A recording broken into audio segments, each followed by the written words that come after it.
is Angela Michael, and I am a church administrator. Well, in my opinion, in order to have that level of efficiency to be a church administrator, first and foremost, you have to pray and ask God to give you that proficiency and efficiency, because the Bible says every good and perfect gift comes from above. It comes from God.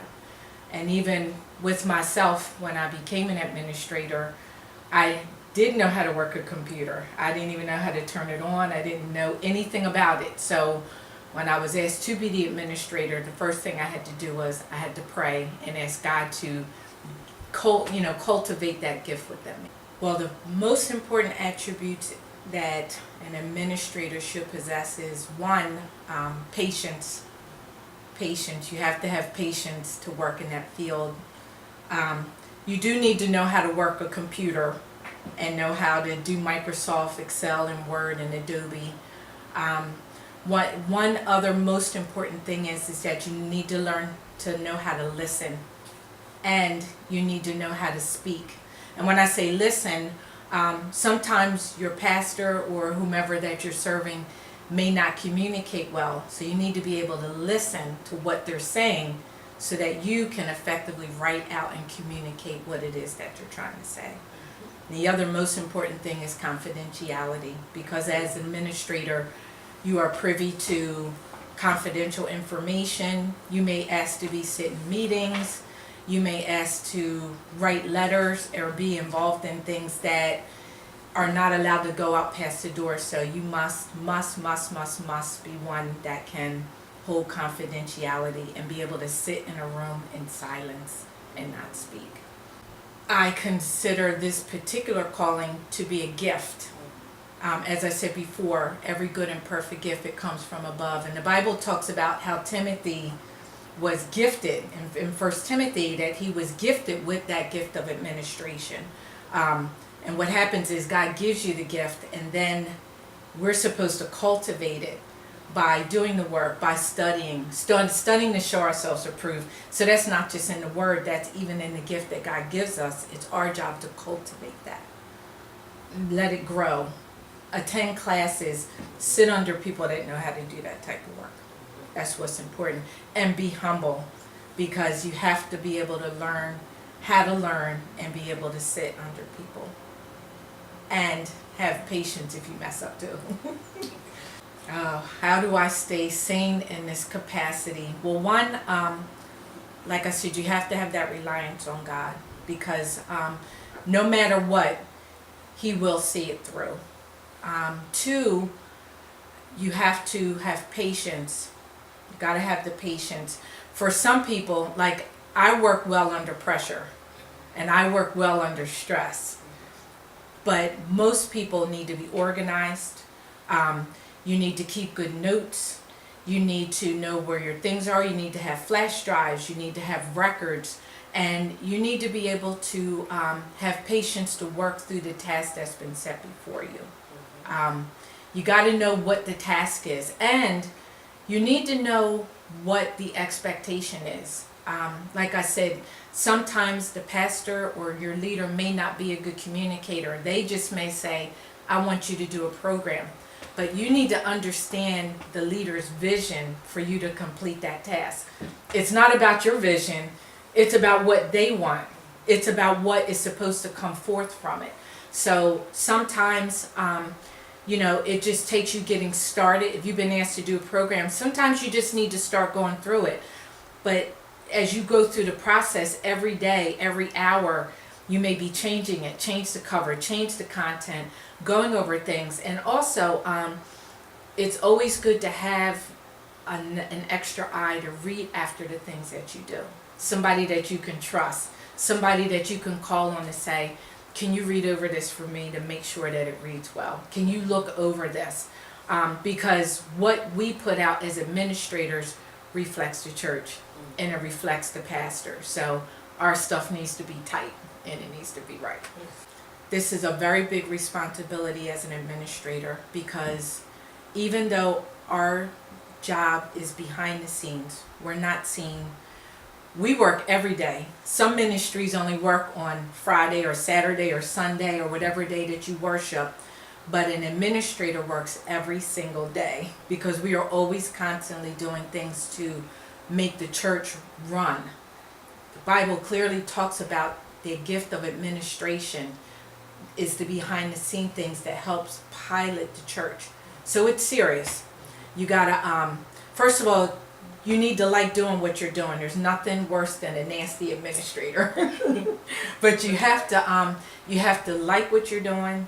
You have to know what you're doing. You need to take your job seriously and always be aware of your surroundings. Got to always be aware of what's going on around you. And it's a very important role. It's a behind the scenes role, so you don't get a lot of glamour. You're not up front. You're not the one, a lot of times you're doing that work behind the scenes to make the church and the pastors and the leaders look good.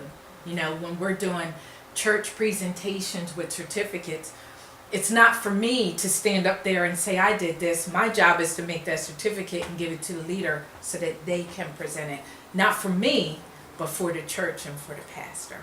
It's a humbling, self-serving act of ministry. Who do I reflect myself as being in the Bible?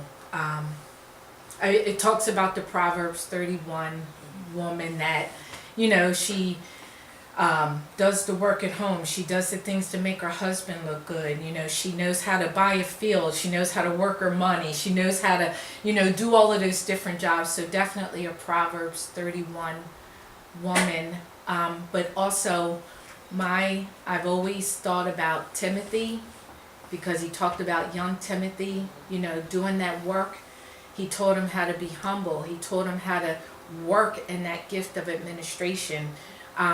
Paul was teaching Timothy how to be a pastor, and he was teaching him how to manage and run the church. Because if the administration ain't right, then the church, and I'm not saying that it's all about the secretary doing it, but if the administrative part isn't running right, it makes it harder for the leaders. It makes it harder for the pastor. So I would say Timothy, Proverbs 31 and Timothy, and a little bit of Paul too. Because I like Paul. Yeah. How do I prepare myself to work with leaders and management? I got to pray, because each leader is different. Everybody has different personalities. I work under a lot of different people, so I have to know who I'm working with, what it is that they want. I need, like I said, I got to be a good listener, and I got to be a watchman. I got to watch what's going on. I got to see what they're doing.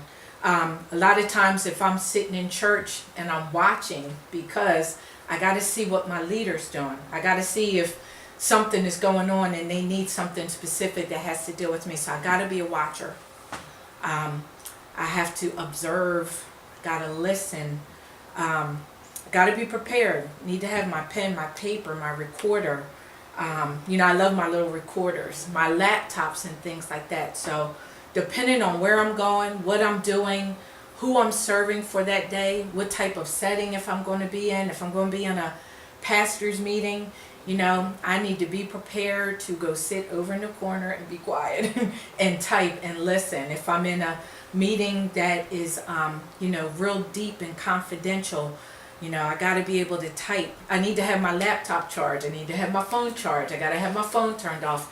Everything to make sure that I'm that chameleon in the back getting what it is that they need. Looking back over my life and knowing that this was my calling, no. I mean, my background. I didn't expect to do this at all. I was making sandwiches in a deli, so I had no idea that this is what God had for me. When I came to DET, and when Bishop asked me to be her secretary, and I'm like, sure, I'll do it, and she's like, no, go pray and ask the Lord first. And I did pray, and I didn't have a computer. I didn't have any skills in Microsoft. Like, ask me to make you a turkey sandwich, I got you. But ask me to type something up, I didn't have that. So this was a total reliance on God all the way, like 100%. I had no idea that this is what God wanted me to do. And I think about when I was working in that deli, and those two professionals came and they're like, we want you to go work in our office. And I'm like, for what? Like, what do you want me to do? And they're like, well, we want you to be our receptionist. And I remember not wanting to take the job. I went to Dennis and I cried and I'm like, I can't do it. And Dennis happened to be at my job the day that they came back down. And he pulled Dennis outside and he's like, man, look, we see something in your wife and we're trying to get her out of here. So he made me leave the deli and go upstairs and sit on the 14th floor of this executive building with these two rich men with no experience whatsoever, but only God. You know what I mean? I can all I can say is only God. And so many times when I'm put with a task before me and I'm just pecking away and doing stuff, and then I would see the finished result and be like, this was only God. You did this. Like, I can't take no credit for it at all.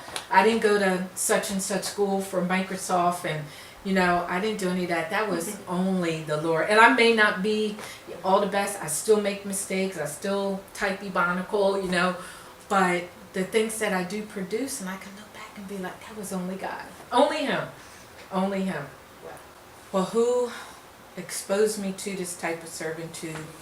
Bishop Costin, by her asking me to be her administrator, and I had no experience whatsoever in administration. That was only God that did that.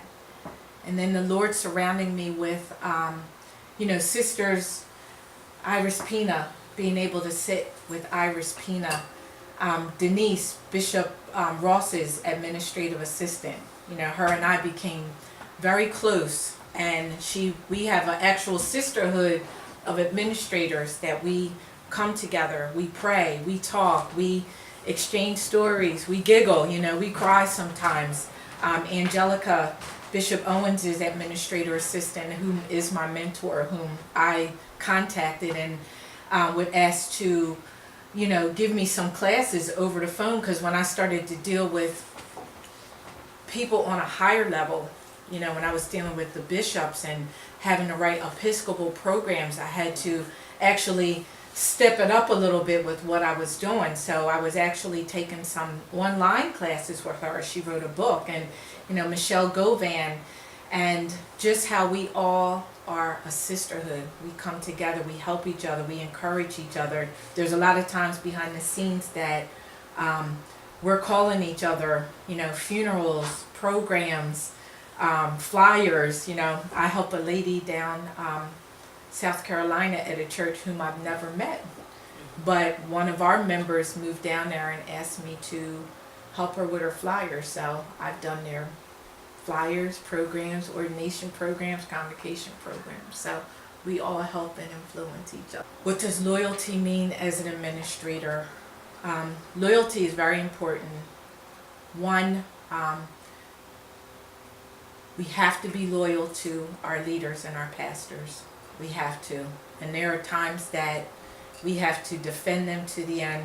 I've been caught in meetings sometimes with other pastors who were talking about my pastor, because they may not have realized that was my pastor, or we may be in things. And it is very, very important to be loyal to your leader. Don't be caught talking about your leader, and don't be caught stabbing your leader in the back. You got to defend your leader all the time in any case. They may call you at 2 o'clock in the morning and need something at 5, and you need to get up and do it, tired or not. You can cuss yourself out later, but you need to get done, because they rely on the administrator. They rely on you, and they rely on you getting work done. And like I said, it's a thankless job sometimes, and you may not get those acclimates, but you've got to be loyal. You've got to be there. You're the one that's going to be tired. Like I said, administrator works every day, but you got to have that loyalty. I remember we did that workshop, loyalty, and how it is the most important thing to operate in. Well, if someone would like to be an administrator, and I know I keep saying this and people don't, but first thing you need to do is you need to pray and ask the Lord if that's what He's calling you to do. A lot of people, and I remember talking to Denise about this when I first met her, that a lot of people think the administrator is like this big limelight job because you sit with the pastor, you up front, you know, oh, you could sit with the pastor, and it really has nothing to do with that. It is it is so important for you to know that that is your calling, that God has called you to do it, that you remain humble. It is a servant to position all the time. You have to learn. You've got to listen. It is just so much to be an administrator. It is not about being up front. It's about being behind the scenes. It's about you digging those trenches, making other people look good. But I would have to say you got to be humble. And you need to really sit with your pastor, leader, whomever it is, find out what it is they want. They may not be able to express what they want, but that's where that watching comes in. That's where that listening comes in. That's where that observing, and being there. I can't tell you how many times that I've got dragged to a service, or I didn't want to go, or I didn't want to do something, I didn't want to be someplace, but it's that loyalty, it's that humility, that's knowing that God has called you to do it, not wanting to be seen, and being able to do whatever you're called to do. Sometimes you may have to put 50 booklets together. Sometimes, you have to do programs. Sometimes you're called in so many different areas to do, but you got to do it. Be willing to do it. Ooh, how did I navigate being an administrator for 3 different pastors? Well, I am on my email all day, every day. And I have different emails that I have set up for each one. What I do is every day I check in with each pastor. Every day I text or I email. Some pastors don't like that. Some pastors don't want you to check in with them. Some don't want you calling and all that stuff. But I check in every single day. How you doing? Is there anything you need? I follow up with them. I keep good notes. I keep in constant communication. And I had to get to know what each one wanted. Some could care less how I do the flyer. They don't care how the work gets done. They just want the finished work. Others are very proactive. They want to see it step by step by step. Others will send you some ebonical text and say something that they want. And I need to understand what it is that they want and then try to produce it. And then I need to follow up. And if I can't get it done, I need to get it done. No, if I can't get it done, I need to let them know I'm still working on it. Things that they ask you to do, you got different calendars, different preaching engagements, and you got to stay organized, because there's nothing worse than sending an email to the wrong person, the wrong thing, the wrong account. That's why I have 3 different emails. So one is for this entity, one is for this entity, one is for this entity. So I'm not mixing them all back and forth. And before you send an email, you need to check and check again, because once it goes out, I know you got that little recall button, but it don't work. It still goes out. So you just need to be organized. You got to check in, and you got to know who you're working with.